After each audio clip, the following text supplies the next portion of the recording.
모든 명품에는 가짜가 존재하죠. 명품이 더 진귀하면 진귀할수록 가짜는 아마 더 많을 것입니다. 그걸 가품, 소위 말해서 짝퉁이라고 이야기하죠. 진짜와 가짜가 헷갈리는데 진짜와 가짜를 판별하는 방법 뭐예요? 진짜를 알면 가짜는 드러나게 되어 있어요. 진짜를 모르니까 헷갈리는 거예요. 뭐가 진짜인지. 여러분, 이 신앙에도 그대로 적용이 됩니다. 여러분, 신앙도 우리가 진리를 알면 신앙의 가짜를 분별해낼 수 있어요. 신앙의 가짜, 신앙의 짝퉁이 뭐예요? 그게 이단이에요. 이단. 신앙, 가짜 신앙, 짝퉁 신앙이 바로 이단입니다. 그래서 우리가 진리 안에 거하면 뭐가 이단인지를 분명히 알 수가 있는 거죠. 이단이라고 하는 말을 가만히 보면 한자로 이단은 다를 이 끝 단자입니다. 끝이 다르다는 거예요. 처음엔 몰라요. 처음엔 똑같아 보여요. 근데 가다 보면 달라요. 여러분, 이단도요 십자가가 있고 교회라 그래요. 간판에 무슨 교회 그렇게 해놔요. 저기 하나님의 교회는 이름도 좋아요. 하나님의 교회 얘기하다가 하나님의 교회가 되게 해주시옵소서 그러면 저도 깜짝깜짝 놀라요. 신천지 사실 얼마나 좋습니까? 성경에 나오는 새하늘과 새 땅인데 신천지가 되게 해주시옵소서 그러면 깜짝 놀라는 거예요. 이단이 그 이름을 다 가져가 버렸어요. 명품 옷, 명품 가방, 가짜하고 이렇게 비교해 보면 똑같아요. 분별 못해요. 전문가들도 막 헷갈려요.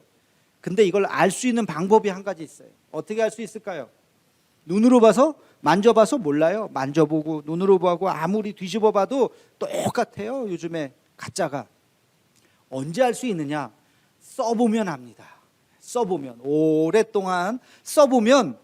명품은 변해요, 안 변해요? 안 써보셨어요, 명품? 명품 변해요, 안 변해요?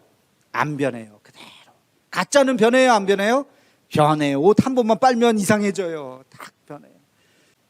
여러분, 정통신앙과 이단도 마찬가지입니다. 처음엔 몰라요. 다 똑같다고 생각해요. 그러나 시간이 지나면 달라요. 복음의 진리 안에 있는 교회는 2000년이 지나도록 그 교회는 영원할 줄로 믿습니다. 이단은요 유행이에요. 한때 와 화려하게 막 대단한 것 같지만 한 세대가 지나면 뭐 한 세대도 아니에요. 싹 사그라져요. 이단들은 없어집니다. 여러분, 우리가 진리 안에 거해야 뭐가 진짜 정통이고 뭐가 이단인지를 알 수가 있어요. 베드로 후서에 집필 동기가 바로 이단 때문이라고 말씀을 드렸죠.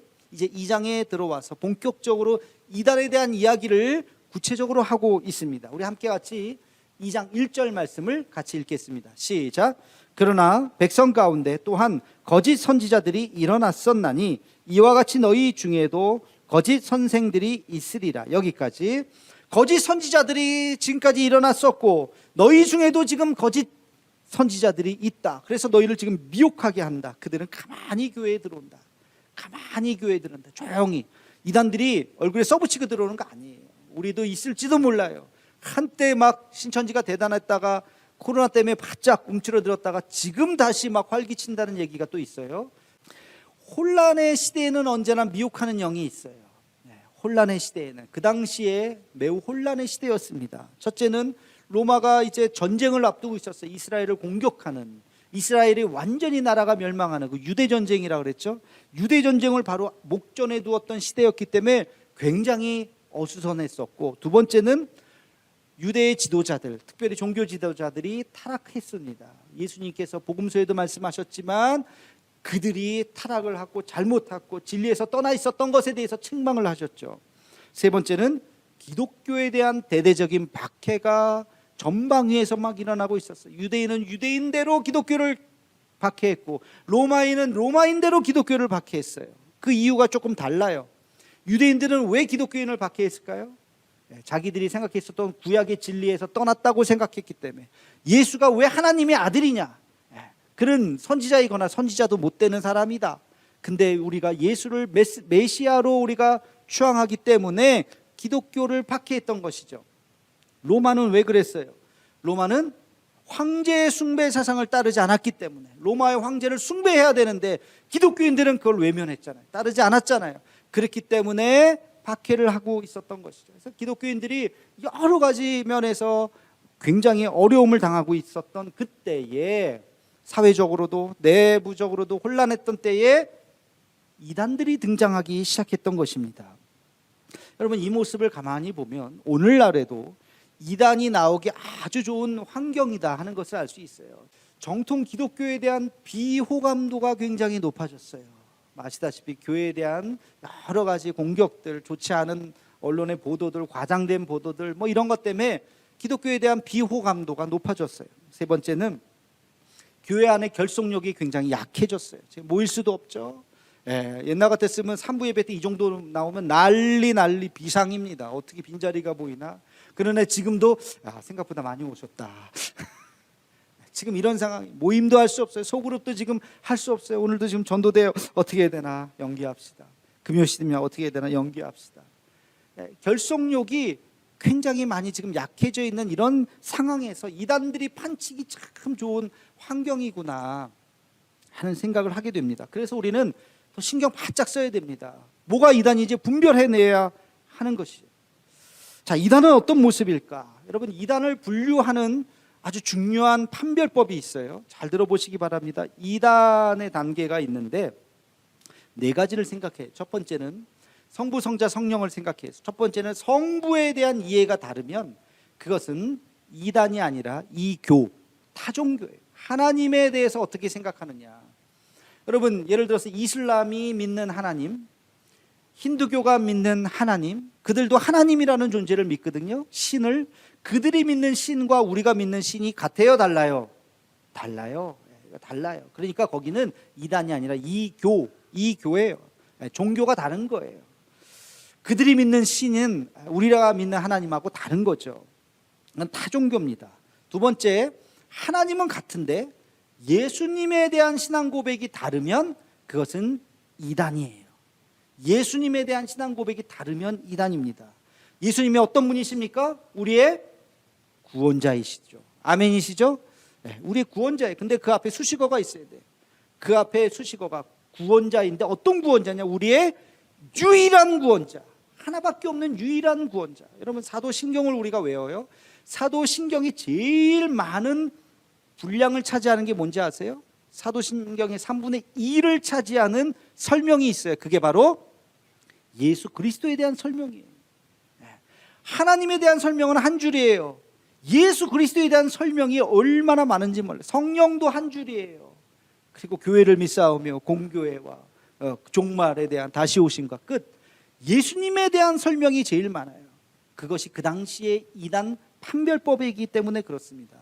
예수님만이 우리의 유일한 구원자이심을 우리가 고백해야 되는 거예요. 근데 거기에 사족이 달면, 예를 들어서 구약시대에는 모세를 통해서 구원을 하셨고, 신약시대는 예수님을 통해서, 교회사 시대에는 누구를 통해서, 오늘날에는 나를 통해서 합니다 라고 말하는 사람들은 다 이단이에요. 이게 시대 구분론이라고 하는데, 그렇게 시대를 구분해서 메시아가 나타난다 라고 말하는 것은 다 이단입니다. 기독론, 구원론, 속죄론, 칭의론, 여기에서 조금이라도 예수님에 대한 권위, 예수님에 대한 구원자의 능력, 이런 것을 털끝만이라도 건들면 이것은 다 이단이에요. 여러분, 이거 하나만 알아도 뭐가 이단인지를 분명히 알 수가 있습니다. 세 번째는 성령에 대한 이해가 다르면 이것은 사이비예요. 사이비. 물론 사이비 중에서도 이단도 있고 사이비도 있지만, 성령에 대한, 예수님을 건들면 너무 티가 나니까 예수님은 그대로 놔두고 성령이 바로 나다, 보혜사 성령이 오늘날 나를 통해서 역사한다 라고 주장하는 사람들이 종종 있어요. 예수님은 안 건드리네. 예수님 찬양해요. 근데 자, 오늘은 성령이 나에게 임하셨습니다. 오늘은 나를 통해서, 이 시대는 나를 통해서 역사하십니다. 자기가 성령 하나님이라고 이야기하는 그런 사이비 교주들이 나옵니다. 이것은 잘못된 거죠. 이거 이단하고 똑같은 거죠. 마지막으로 교회에 대한 어떤 행정 상황이 다른 것이 있어요. 그것은 이단이라고 보기보다는 교단의 차이, 교단이라고 볼 수 있어요. 여러분, 모든 교회가 다 장로가 있는 것이 아니에요. 장로교회가 장로를 중요하게 생각하지, 감리교회나 또는 순복음이나 오순절 계통 교회는 장로가 없어요. 우리 감리교도 안수 집사가 없죠. 거기는 안수입사가 아니라 권사라 그래요. 그건 우리가 이단이라고 말하지 않고 타교단이라 그러죠. 그죠? 교단이 다른 거예요. 교단의 특징에 따라서 교회 행정 시스템이 조금씩 달라지는 거예요. 옛날에는 세례가 유아 세례, 성인 세례밖에 없었어요. 그래서 10살에 세례 받았는데, 그러면 저 사람은 10살에 세례를 받을 수가 없는데 어떻게 10살에 세례를 받았다는 거죠? 이단 아니야? 잘못된 거 아니야? 생각을 하는데, 이번에 작년 총회 때 어린이 세례를 통과시켰어요. 이제는 전 연령이 다 세례를 받을 수 있어요. 10살, 12살, 11살, 15살 이하도 다 세례를 받을 수 있어요. 올해 그래서 우리가 5월 달에 어린이 세례를 주려고 그래요. 우리가 어린이 세례를 이번에 줘야 되겠다 하는 생각을 합니다. 이거는 교회 행정에 대한 부분이고, 그렇기 때문에 교단에 따라서 조금씩 차이가 있을 수 있어요. 함부로 이것을 이단이라고 말할 수는 없습니다. 대략 이렇게 4가지로 구분될 수가 있어요. 예전에는 성부 하나님, 예수님에 대한 이단들이 굉장히 많았어요. 초대교회도 그랬고, 오늘날에는 가만히 보면 성령에 대한 잘못된 이해, 교회에 대한 잘못된 이해 때문에 이단으로 될 가능성이 많은 교회들이 있어요. 서울의 어느 교회는 목사님이 돌아가셨어요. 그러면 다른 목사님을 청빙해서 해야 되는데, 돌아가신 목사님을 그리워해서 그분이 지금까지 했던 설교를 매주 영상으로 예배를 드려요. 그리고 전도도 안 하고 새가족도 없고 그냥 그분들이 예배 드리고 가고, 또 그 다음에 또 오고. 근데 희한하죠. 사람들이 줄지도 않는데요. 그 교회가 지금까지 돌아가신 지가 거의 한 10몇 년이 됐는데도 아직까지 그렇게 모여요. 이거를 이단이라고 해야 될지 뭐라고 불러야 될지 말도 안 되는 교회들이 있어요. 지금도 이런 어떤 교회 행정상 좀 차이가 있는, 그렇게 하다가 이단으로 갈 수도 있겠죠. 그런 교회들이 있을 수 있다는 것이죠. 베드로후서에 보면 2가지 이단의 특징이 나타납니다. 첫 번째는 예수님을 부인하는 자들이에요. 우리 함께 같이 2장 1절 말씀을 함께 읽겠습니다. 시작. 그러나 백성 가운데 또한 거짓 선지자들이 일어났었나니 이와 같이 너희 중에도 거짓 선생들이 있으리라. 그들은 멸망하게 할 이단을 가만히 끌어들여 자기들을 사신 줄을 부인하고 임박한 멸망을 스스로 취하는 자들이라. 아멘. 자기들이 사신 줄을 부인하고, 이런 표현이 있어요. 자기들은 우리 인간들을 얘기하는 거, 사신이라는 거, 우리를 주님의 핏값으로 샀다는 거, 다시 말해서 구원해 주셨다는 거예요. 우리를 예수님의 십자가의 보혈로 구원해 주신 우리를, 그 예수님을 부인하는 자들, 그들이 이단이라는 거예요. 이 베드로 전서 후서도 신약 성경을 전체로 보면 굉장히 후대에 쓰여진 거예요. 근데 후대에 쓰여진 문서들, 요한 1서, 2서, 유다서 이런 데 보면 이 이단에 대한 경계가 굉장히 강조해서 이야기가 나옵니다. 전반에 쓰여진 바울의 책들보다도, 거기도 물론 나오긴 하지만 이 후대에 쓰여진 책들에 보면 이단에 대한, 교회의 이단이 굉장히 침투했다는 것을 느낄 수가 있어요. 우리 한번 읽어보겠습니다. 요한 1서 2장 22절 말씀입니다. 요한 1서 2장 22절 우리 함께 같이 읽겠습니다. 시작. 거짓말하는 자가 누구냐? 예수께서 그리스도이심을 부인하는 자가 아니냐? 아버지와 아들을 부인하는 그가 적그리스도니. 자, 여기서 적그리스도가 누구라고요? 예수께서 그리스도이심을 부인한, 예수님이 메시아이심을, 하나님의 아들, 하나님이심을 부인하는 자마다 적그리스도다, 이단이다. 자, 요한 2서에는 이런 말씀이 있어요. 요한 2서 1장 7절 말씀을 같이 읽겠습니다. 시작. 미혹하는 자가 세상에 많이 나왔나니 이는 예수 그리스도께서 육체로 오심을 부인하는 자라. 이런 자가 미혹하는 자요 적그리스도니. 자, 여기서 요한 2서에는 적그리스도가 누구라고요? 예수님이 육체로 오심을 부인하는 자, 예수님이 인간인 것을 부인하는 자가 또 이단이라는 거예요. 아까 요한 1서는 뭐라고요? 예수님이 하나님의 아들 메시아인 것을 부인하는 자가 또 이단이고, 이것이 예수님에 대한 2가지 관점을 이야기하고 있다는 것을 알 수가 있습니다. 유다서에도, 이건 읽지 않고 제가 보겠습니다. 1장 4절에도 보면 홀로 하나이신 주제 곧 우리 주 예수 그리스도를 부인하는 자니라. 예수님을 부인하는 자가 이단이라는 이야기가 계속해서 이야기가 나오고 있습니다.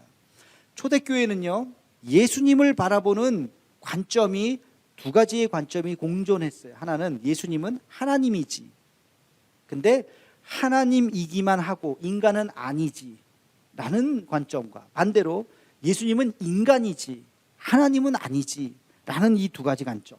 사람들은 어떻게 생각했냐면 예수님을 신에 가까운 인간, 능력이 많은 어떤 막 능력이 있는 그런 인간이에요. 그러나 인간이에요.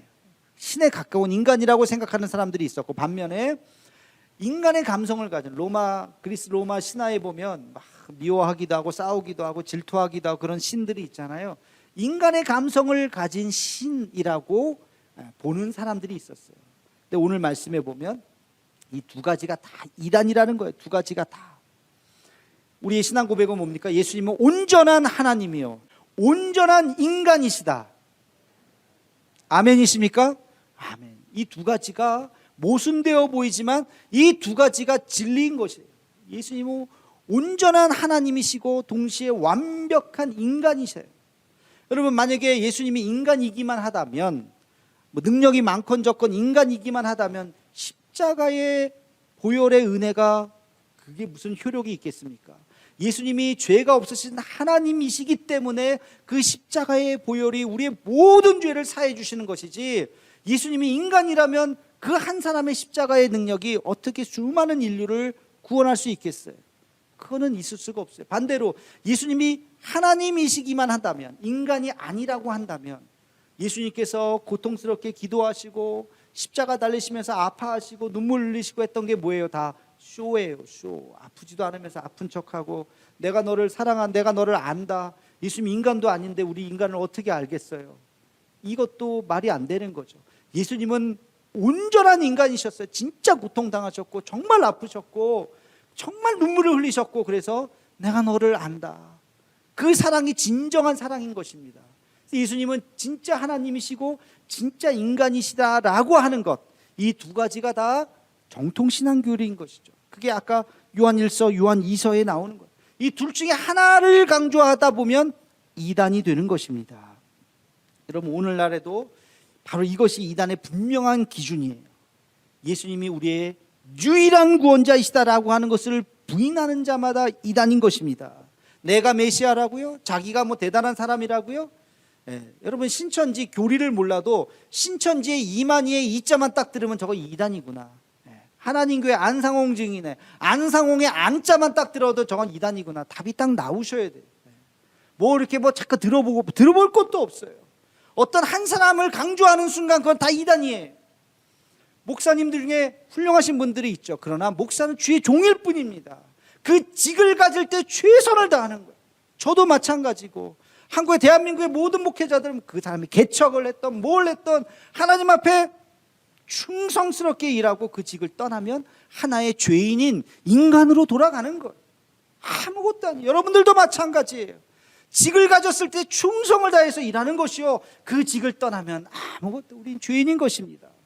근데 자기가 뭐 대단한 것처럼 얘기하는 순간 다 이단이에요. 다 그 교만함에 빠지는 거예요. 여러분, 그래서는 안 되는 것이에요. 하나님 앞에 쓰임받을 때 감사하고, 나를 써주시는, 벌레만도 못한 나를 써주시는 나를 감사합니다 하고 하나님 앞에 나아가는 것, 이것이 진정한 신앙인 줄로 믿습니다.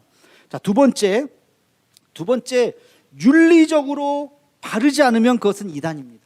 여러분, 이단들은요, 윤리적으로 보편적이지가 않아요. 옛날에 인신제사를 드린 거, 그게 한 부족에서는 그럴 수 있어요. 어린아이를 잡고 뭐 인신제사를 드린, 그러나 그것이 결코 진리가 될 수 없습니다. 진리는 뭐죠? 어느 시대, 어느 장소, 어느 민족, 어느 세대나 관계없이 통용되는 것이 진리인 것이에요. 여러분, 기독교는 진리예요. 2000년 전 유대 땅에서만 통용되는 것이 아니라 로마에서도 2000년 후에 오늘날 우리에게도 똑같은 그 가치가 우리에게 존귀하게 다가오는 진리의 말씀인 것입니다. 이것을 보편적인 윤리의식이라고 그래요. 보편적인 윤리의식을 가져야 비로소 고등종교, 세계적인 종교가 될 수 있는 거예요. 이걸 이렇게 설명할 수가 있어요. 어느 집에서 김치가 너무 맛있어요. 가끔 그런 집 있죠. 그 집안의 내력 비법, 김치가 너무 맛있어. 그래서 손님들을 초대하면 이 집 김치가 정말 맛있어요. 칭찬을 넘어서서 이거 한번 판매해 보세요, 대박이에요. 너무 그런 소리를 들으니까 가족회의를 해서, 야, 우리 집 김치가 맛있긴 맛있는 것 같은데 이거 그럼 우리가 사업을 한번 해보자, 대박 터질 것 같다. 자, 사업을 하는 순간 뭘 해야 될까요? 집에서 손님 초대해서 자기들끼리 먹는 김치가 아니라 이거를 불특정 다수에게 사업을 하는 순간 뭐가 필요해요? 뭐가 필요해요? 이게 계량화된 레시피가 필요한 거예요. 양념을 만들 때 고춧가루 얼마큼 넣어야 돼요? 한 주먹 넣어. 한 주먹? 그거 말고 조금 더 넣어야지. 아니 한 주먹이라면서요 어머니. 너 주먹이 이렇게 작냐? 한 주먹이라고 하는 것이, 야 그거 너무 많아. 기름을 얼마큼 넣어요? 적당히 넣어. 적당히가 얼만큼이에요? 대충 적당히. 이렇게 해갖고는 안 돼요. 여러분 어느 날은 시켜 먹었는데 맛있는데 그 다음 주에는 시켜 먹었는데 너무 맛이 없다. 그러면 판매가 되겠습니까? 계량화돼야 돼요. 레시피가 있어요. 누가 만들어도 똑같이 만들어야 돼요. 어느 밭 배추를 써야 된다. 어느 참기름을 써야 된다. 어느 소금을 써야 된다. 이것이 수치화돼서 정확하게 되어 있어야, 대량 생산을 할 수 있어야 그게 사업으로서 가능한 거예요. 이걸 보편화라고 이야기합니다. 보편화. 여러분 수많은 어떤 종교들이 있을 수 있어요. 근데 그것이 자기네 부족에서는 진리일 수 있어요. 부족에서는. 그러나 그것이 점점 세계적인 모든 사람이 믿는 진리가 되기 위해서는 보편화된 가치를 담아야 돼요. 여러분 여기에 기독교의 탁월성이 있는 거예요. 여러분 예수님은 유대 땅 거기서 12제자들과 함께 그냥 올망졸망 그냥 거기서 사셨어요. 그렇죠? 뭐 이스라엘이 뭐 큰 땅입니까? 그렇지도 않잖아요. 거기서 그냥 사시다가 돌아가셨는데 예수님께서 말씀하셨던 그 가치가, 그 엄청난 그 윤리의식이 그게 바울을 통해서 어디로 건너갔습니까? 로마로 건너갔어요. 그 당시에 최고의 지성이라고 얘기했던 로마 사람들이, 그 철학적인 사람들이 받아들이기에 너무나도 가치 있는 것이었어요. 예수님의 말씀하심, 예수님의 그 고귀한 그 윤리의식과 가치가, 그 희생이 그들을 통해서 더 빛나게 되었던 것입니다. 그래서 전 세계로 번지게 되었어요.